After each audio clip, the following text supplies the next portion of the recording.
novela envolvendo o futuro de Jefferson Soteldo ganhou um novo capítulo nesta quinta-feira. Segundo informações do jornalista local Michael Singh, o Toronto chegou a um acordo pela saída de Soteldo, que deixa o clube após 9 meses sem grande brilho. De acordo com Michael, Soteldo também pode parar no Tigres do México em uma troca envolvendo o zagueiro Carlos Salcedo. O São Paulo continua no aguardo. As negociações do São Paulo por Soteldo e Lucas Ribeiro foi motivo para marcar uma reunião hoje entre Júlio Casares, Rogério Ceni e os membros do departamento de futebol, conforme apurado pela Goal. O Sol apareceu nesta quinta-feira, dia 13, no CT da Barra Funda e acompanhou o treino do elenco, que completou o 5º período de atividades neste início de pré-temporada em 2022. O dia começou com exercícios de fortalecimento muscular ao ar livre, supervisionado pelos preparadores físicos. O trabalho contou com barras e halteres. Na sequência, o treinamento foi complementado com atividades aeróbicas no gramado. Após o aquecimento, os jogadores foram divididos em 2 equipes para um treino em campo reduzido, que estimulou as trocas de passes, as tomadas de decisões rápidas, marcação sob pressão e enfrentamento de ataque contra a defesa.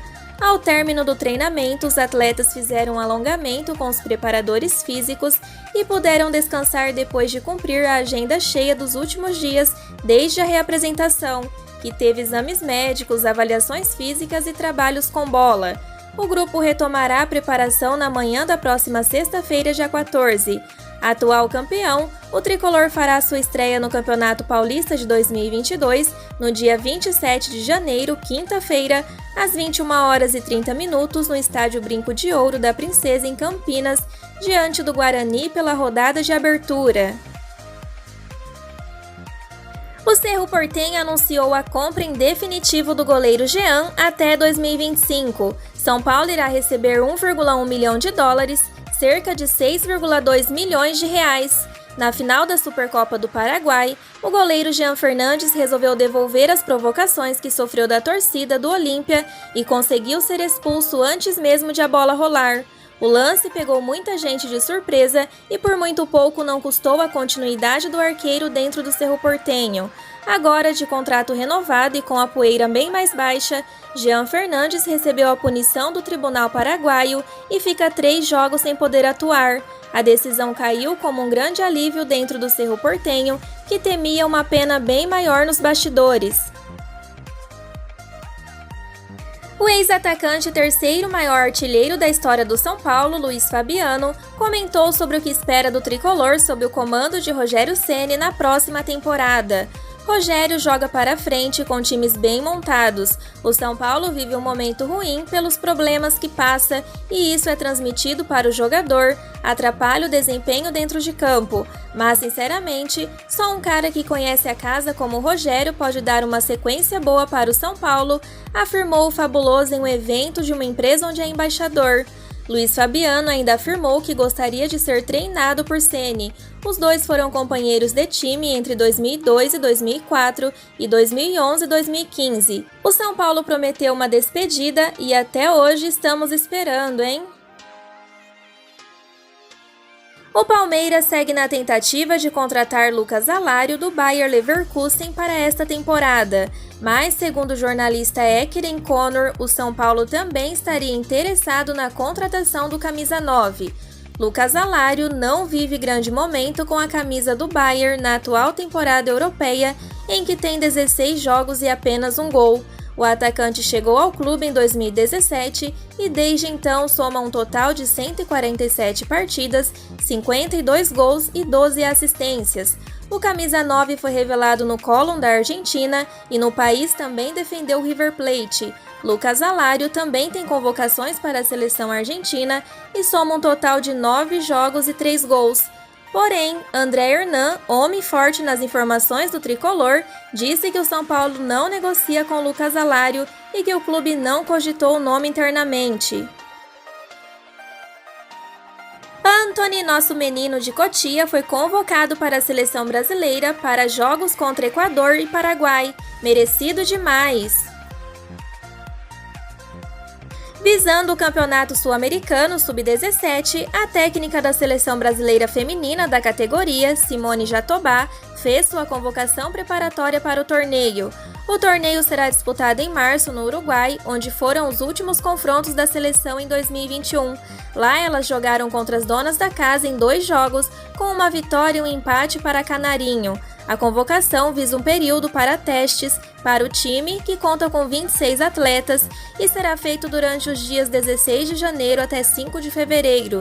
Das jogadoras convocadas, 15 voltam ao plantel de Simone, que chamou nomes de 10 equipes diferentes, 9 delas do Brasil e uma dos Estados Unidos. 7 atletas do São Paulo foram convocadas. As tentativas frustradas do São Paulo de negociar Pablo nesta janela de transferência só deixam a situação do atacante cada vez mais insustentável no clube. A relação conturbada com a torcida vai se estendendo também para a diretoria, que vê a saída do jogador como a melhor solução. O problema é que Pablo tem feito jogo duro e já recusou propostas de empréstimos de Ceará e Santos. Mas por que mesmo sem clima o atacante de 29 anos insiste em permanecer? A primeira resposta para essa questão são os motivos pessoais do atleta. Além de jogador, Pablo também é empresário e investe em alguns negócios com a família.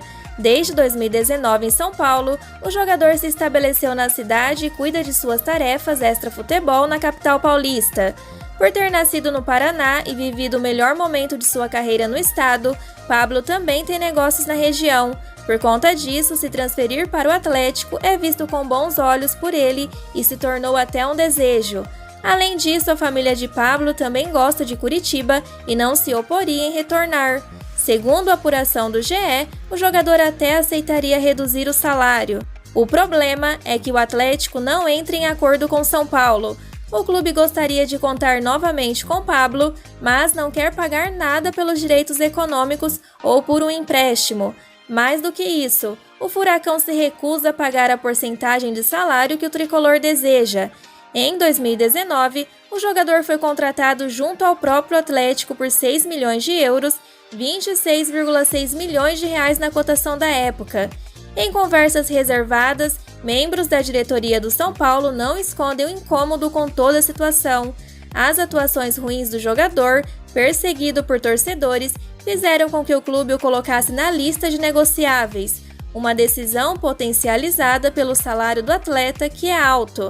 A princípio, o tricolor exigia que o interessado pagasse o salário integral, o que só o Ceará topou. Sem outras perspectivas, o São Paulo recuou e, no acerto com o Santos, topou pagar uma parte dos vencimentos, mas Pablo mais uma vez barrou a transferência.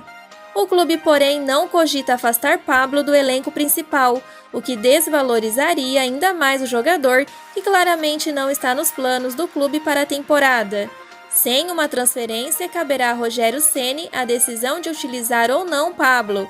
Logo que o treinador assumiu a equipe na reta final do Brasileirão, ele expôs o desejo de recuperar o jogador. Diante de todos os imbróglios recentes, porém, a premissa pode ser diferente e Pablo se vê cada vez mais sem espaço. Para o ataque, o São Paulo tem Caleri, Rigoni, Luciano, Marquinhos, Juan e Nicão. Todos aparecem à frente de Pablo. O jogador ainda não se representou no CT da Barra Funda após as férias, por ser um dos 11 positivados pela Covid-19. E segundo informações da Gazeta Esportiva, Pablo tem contrato até o fim de 2023. Caso cumpra, o jogador receberá 11,5 milhões de reais. Além disso, o clube deve 3 milhões. São Paulo assume prejuízo, pagou 26 e pode vender por 3, mas economizaria 14,5 milhões que pagaria Pablo. Os salves de hoje são para Mirão Jones, de Botucatu, São Paulo, e Antônio Adão, de Piracicaba, São Paulo. Essas foram as notícias de hoje do nosso tricolor paulista. As atualizações do nosso clube querido são feitas com muita dedicação, então não esqueçam de curtir, se inscrever no canal e ativar o sino para receber as notícias diariamente. Aproveito para convidá-los a conhecer meu segundo canal, Tami SPFC, com as rapidinhas do nosso tricolor. E já sabem, né? O nosso encontro é aqui no YouTube no próximo vídeo. Fiquem com Deus e até mais!